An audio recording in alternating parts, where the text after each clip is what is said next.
الحمد لله الذي يفعل ما يشاء ولا يفعل ما يشاء غيره. الحمد لله كما يحب الله أن يحمده. الحمد لله كما هو أهله. اللهم ارحمنا في كل خير وخلقك محمد وعلى محمد، وأخرجنا من كل شر وخلق منه محمد وعلى محمد. صلى الله على محمد وعلى محمد. سبحان الله والحمد لله ولا إله إلا الله والله أكبر. ولا حول ولا قوة إلا بالله العظيم. رب اشرح لي صدري ويسر لي أمري واحلل عقدة من لساني يفقهوا قولي إنك كنت بنا بصيرا. I've been asked to say something about the subject of art therapy, and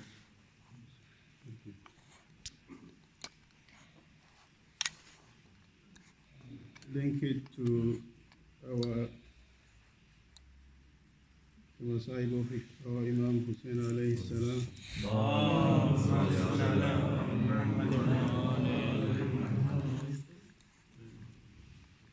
Sorry, Sheikh, to interrupt. Can you please raise your voice a bit? Okay, sure. If you can't. Yeah, I'll try. I've been asked to say a word or two about the subject of art therapy. It relates to the phenomenon of art, which is part of the human experience, and also it's linked to the Mosaic of our Imam Hussein alayhi salam.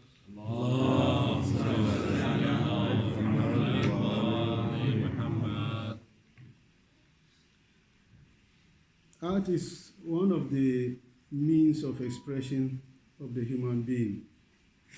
In every civilization, every culture has something to do with art. Generally, we have various aspects of art in human society. And there are different art forms. But art is a language we use to speak. That is perhaps the first language the baby learns. And when children go to the nursery, basic school, that's the language they use. It's a language they scribble with. Scribbling is a language, and it expresses the thought of the child. We lose that when we grow up, but it's not there, it's still in there. And the human expression also takes the form of symbols. When we speak, we are speaking in pictures. So if I say Muhammad, it's a name, but it refers to the reality of a being, a human being, who you know. So you don't picture the word, you picture the person. And if there are several Muhammads in your company, you ask, which Muhammad are you talking about? So I say Muhammad Hussein is, oh, that Muhammad. But art being a symbol, a language of symbols, distinguishes. There is difference between a sign and a symbol. A sign refers to something which has one meaning, but a symbol has several meanings. So the street light, for instance, is a sign, and it gives you three options for specific actions. You cannot vary those options. The red means stop, don't go. And when you get the amber, it means prepare to move. And you get the green, it says go. You don't go on the red, otherwise you get a card. But a symbol, the same colors have different meanings. So During the Ashura, for instance, when we see red, we are not thinking of this sign red in the traffic sign, which means stop, but we're thinking of red as a symbol of an event, a symbol of courage and bravery, a symbol of the loss of blood and the sacrifice that was made. So since you see the same red in the Japanese flag, for instance. That is a sign of their nationalism. In Ghana, when someone wears red or black, it's mourning. In Japan, somebody wears red, he's happy. That is a symbol. So the symbol has different meaning depending on the person or the culture and context. Now, the human being has several aspects to himself. We have body, soul, and spirit. That's the three parts of the person. And Allah addresses us in the Quran through these. But usually he addresses the soul. وَالنَّفْسِ وَمَا سَوَّاهَا فَأَلْهَمَهَا فُجُورَهَا وَتَقْوَاهَا. And he gives options for development there. قَدْ أَفْلَحَ مَنْ زَكَّاهَا وَقَدْ خَابَ مَنْ دَسَّاهَا. So there's a range of activities that we do that will raise us or degrade us. And it's not everyone who is a scholar in terms of Islam that you read the Quran and understand, and you can get the hadiths and understand them. So Allah speaks to us in symbols through our dreams. And the Quran, Allah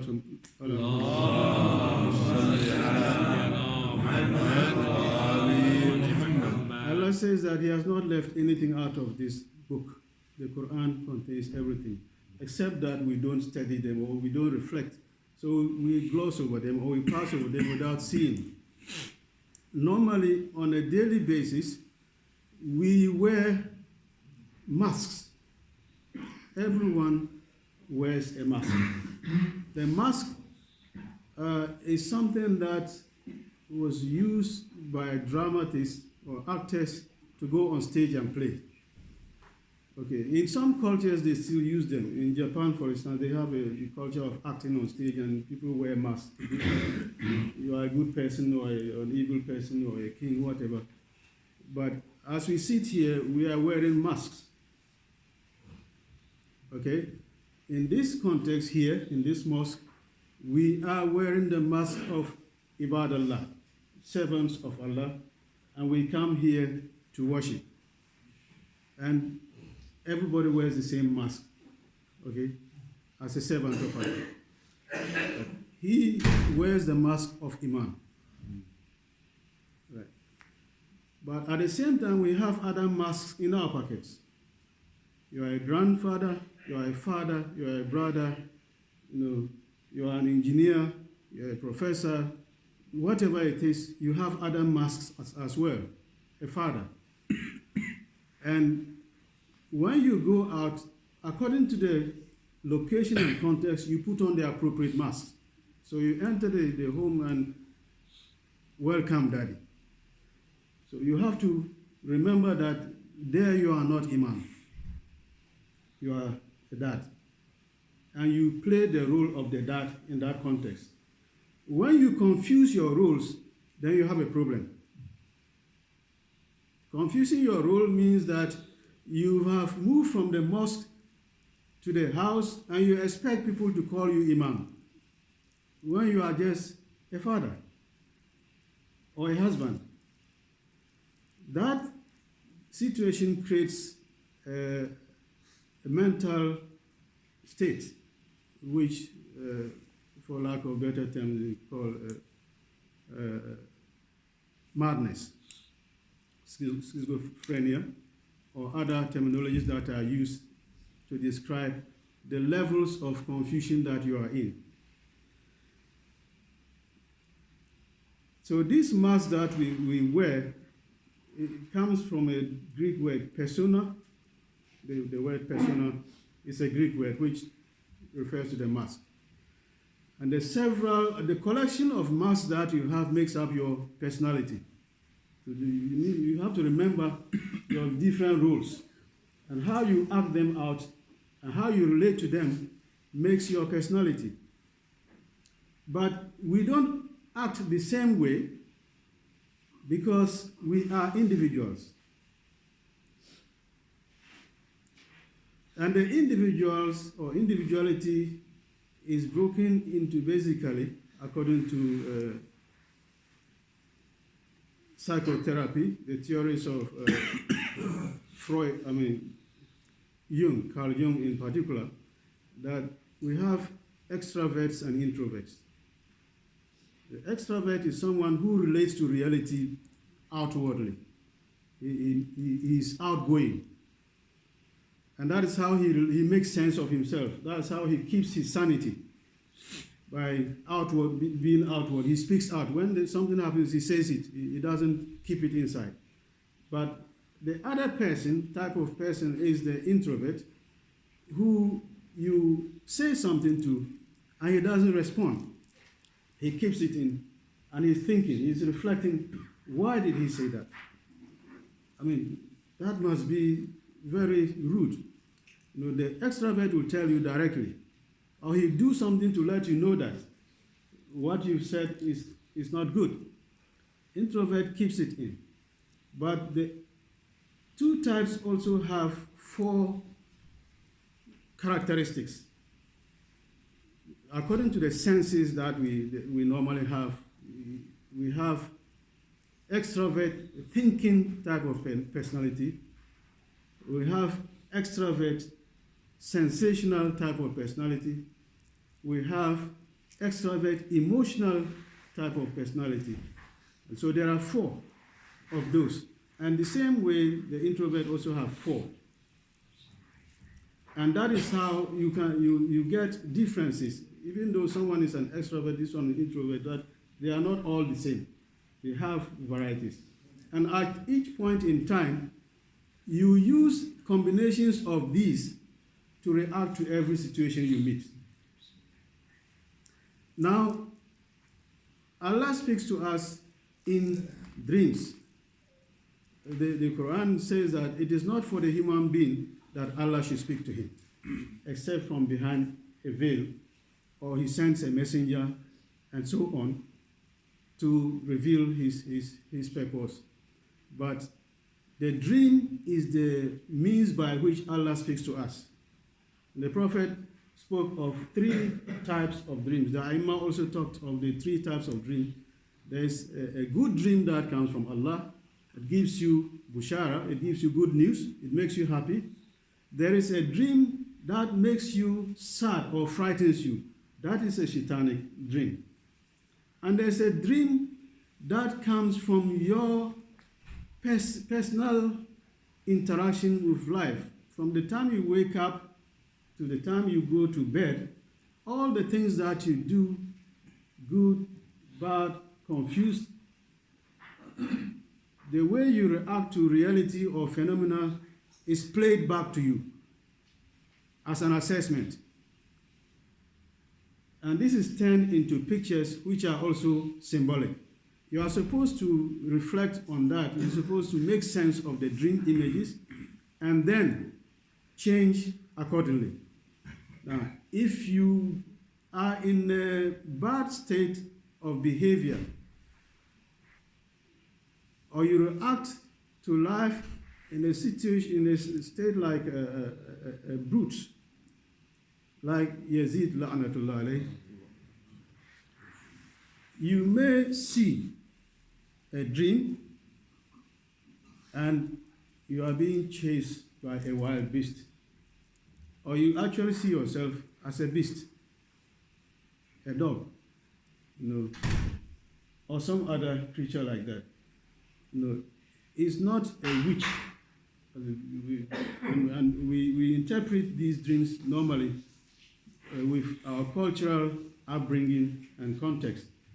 So in Africa, we are very quick to jump to conclusions. It must be a witch, and that's most probably my auntie or the old lady next door, and we categorize people like that. In Islam, the Prophet told us, if you get a good dream, then you can go ahead and interpret it, or tell someone who is not jealous, someone who has a clean mind, who knows about dreams, to give you the interpretation of the dreams. But if you see a dream that doesn't make you happy, which is the satanic dream, don't tell anyone and don't interpret it. It says, if you are in bed, you get up, turn to your left, there's a dua you recite, and you speak 3 times on your left. And then the other type of dreams are those that you are supposed to make sense of. You reflect on them. I believe it is Imam Bakr who said this, they are like confused dreams, because it is the nature of your personality that is being played back to you. And if you don't understand the dreams, you keep on getting the same dream until you make sense of it, until you understand, then it will move on. Now, in art therapy, normally psychotherapy uses words. The psychiatrist speaks to the patient or the client in order to get into your mind, to understand what is happening, why are you in the state that you are in. So they use words, questions, and so on. And the more you speak to him, the more he gets into your head. But because people tell lies, it takes a long time. And you can speak to the doctor or psychiatrist, and you are telling lies. You learn to tell lies. People have learned to beat the lie detector. You put your hand on it, and you still be swearing, with a straight face. But in the art therapy, you react. You are given the chance to express yourself in some kind of artistic expression. It can be, you don't have to be an artist. You can scribble, you can draw, you can use colors to give expression to yourself. That way, it comes straight from the soul. And there are 2 approaches to it. We have a directive approach and a non-directive. A directive approach is where the therapist gives the client topics to work on. So, for instance, he will say, I want you to draw a picture of family. And that is, what is a family? Now, everyone has a different concept of family. It's a concept. And when I say family, what comes to my mind is my particular experience of what a family is. Maybe my father has been good, or my mother has been good. Someone has been born, he never saw his father, but the mother died at an early age, and he's been brought up by someone else. So the idea of family is very different for everybody. And in the context of the extended family, which we have, you see, when a person draws a picture of family, the relationship within the picture frame and space gives you an idea of the kind of family the person is in. And so that can vary in different forms. We have different themes that, depending on the situation the person is in, to work on. But there's also a non-directive approach where the client is just given the space to work in and the materials, and you are free to do anything you want. That is spontaneous. And it doesn't put barriers on the expression, because when I say draw family, means you cannot draw a mosque. You have to draw family. That is a barrier. You are being limited, and you are being directed as to what to do. You may be thinking of something else, you may be feeling something else, but I say draw family. But when you are given a chance to do whatever you want. It is what is inside that comes out. And there's no limitation as to how it should come out. And those are kept in a folder for the client over time. And then gradually, when the confidence is built, because there's always a level of suspicion between the client and the therapist. When you meet a person for the first time, you haven't seen this person before, you don't know him. Unless somebody introduces him well, you may get introduction. Oh, this is Mr. John, or this is Mr. Ahmed. Oh, salam alaikum, hi, and that is it. Maybe you meet once in a while. But if the person asks you some questions, okay, what's your name, and what work do you do, where do you come from? They are okay, innocent enough. But when questions begin to get personal, then you get suspicious. Why is he asking me all these questions? So, because of that, there are barriers in the therapeutic space. That is where the therapist relates to the client. And then also the therapeutic process, how you move from one stage or level to the other. And that barrier needs to be broken down. It needs to be removed by building trust and confidence. And that comes about gradually as the more you allow the client freedom, the more he builds the trust, and you don't impose too many barriers to be able to open up. And then begin discussing the images that are made. Now, these roles or images, usually they develop around what are called archetypes or archetypal images. For instance, we say God, that is an archetype. An archetype is something that is ancient, and it cuts across cultures, but the meaning is specific to the culture. So if I say God, I'm a Muslim, I'm thinking Allah. If the Buddhist says God, okay, he's not thinking Allah, he's not thinking Jesus, he's thinking Buddha. And so it varies. The Christian says God, he's thinking Jehovah or Jesus. So the concept is an archetype, meaning that it hasn't got one meaning like a symbol. So it's open to various interpretations. Father is an archetype. Mother is an archetype. A child is an archetype. Okay. Good or evil. These are archetypal symbols. And the particular expression of the symbol depends on the culture. So we look out for the images that the client makes and then make sense of them. In Islam, the world of dreams is very, very important because we are fortunate to have those teachings, because you begin to appreciate these when you go out and study other things. You begin to see what Allah is teaching us or what Allah has given us. For instance, when I came here in 1990 for my PhD, and in the course of studying the theories of Carl Jung, I came across a huge volume he used as part of his writing in developing his theoretical concepts, that he used the whole of Surah Al-Kahf in the Quran, to build some of his ideas.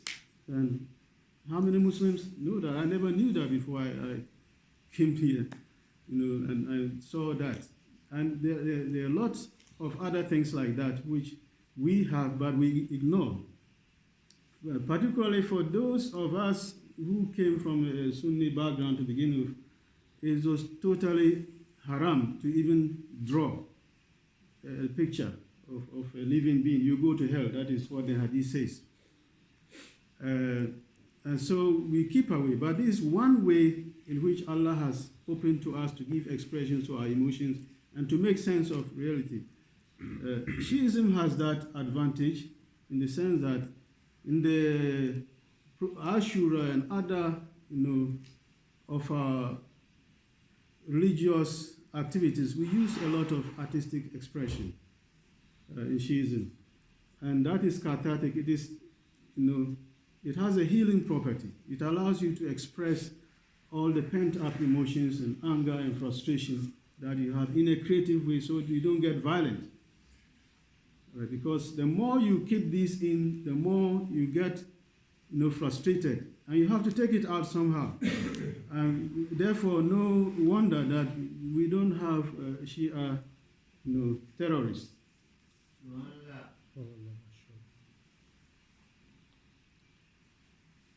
Allah gives us a lot of examples in the Quran about dreams and their reality. So we have examples of the dream Nabiullah Yusuf alayhi salam. He saw the sun, the sun, the moon, and stars prostrating to him. This is, archetypal images. So the sun is a sun, the moon is a moon. So why was it interpreted sun means father, moon means mother, and stars means brothers? There we see the relationship that, okay, it's not just the sun. The sun is a natural phenomenon, but it has a meaning in context. In the context of Yusuf, sun means, father. Moon means mother. Stars mean brothers. But when you come to the dreams of Nabiullah Ibrahim alayhi salam, the same phenomenon have different meanings. So he also saw the constellations, the sun, and then he's thinking God. Okay, and he sees the moon, he's thinking God. It's something to worship. It's something that has, supreme power. And he sees all the stars as well. He's thinking, okay, this must be my Lord. Because that is what he's looking for. He's looking for something that makes sense to him in terms of his existence. So the same symbols have changed their meaning because he's a different person and his experience is different. What he's striving to achieve is also different. And that is how it works. Dreams have come up in the lives of individuals and also communities, depending on the person, as we said. In this case also, we have another example of a dream in the Quran, the dream of Fir'aun. And he's seen, I'm giving the red card. His dreams also have symbolic meaning. That is animals, fat cow eating a lean cow, and that refers to the nation and something that is going to happen to the nation. It's a dream that is foretelling the future. So those types of dreams are there, and that is the kind of dreams that we will get if you have a problem. It's telling you something that you are doing or something that will happen if you don't change your behavior and conduct. Now, we know that one of the dreams of Imam Nabi Ibrahim alayhi salam was to sacrifice his son Ishmael alayhi salam. But at the last moment, when they had completely submitted, Allah substituted that for a greater sacrifice to come later. And this sacrifice was fulfilled in the grandson of our Prophet Muhammad, Imam Hussein alayhi salam,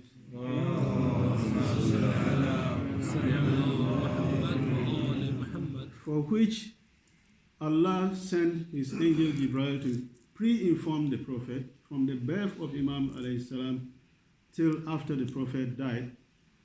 Jibril informed him several times, this son of yours will be killed one day by your people. And 50 years after the death of the Prophet, we arrive at the grounds of Karbala, and Imam Hussein alayhi salam had to fulfill that prophecy. And he stood up boldly and courageously. So we can see here the type of person Imam Hussein was. He was not a timid person. He didn't cower in. He did not withdraw into himself and say, this has nothing to do with me. He stood out, he spoke up, and he took up the arm to defend the truth. The Prophet said one of the greatest jihad is to speak the word of truth before a tyrant ruler. And that is what Imam Hussein did. But it didn't end there. After all the sacrifices, Imam gave up his sons, his beloved ones, his brothers, his companions. Allah further emphasized by making two of the close personalities to the Prophet to have dreams. Salma had a dream. That was almost a nightmare. She dreamed and got up frightened. Says, Ya Hussein, Hussein has been killed. And people, Ibn Abbas had the same dream. He dreamed and he saw Rasulullah in a disheveled state, covered with dust. Ya Rasulullah, what happened to you? He says, I just came from Karbala, where my son Hussein has been killed.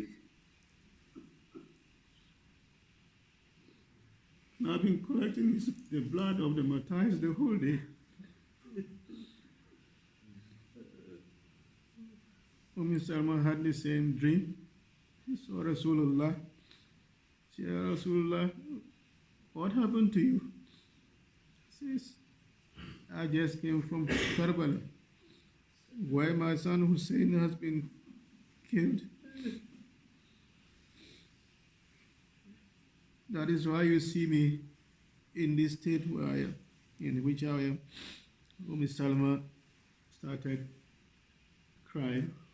She wept so loudly, people around gathered, the women gathered, and they asked what was happening. She narrated a story, and there was weeping and mourning in the whole society. The whole of Medina came to a halt on that day. Inna lillahi wa inna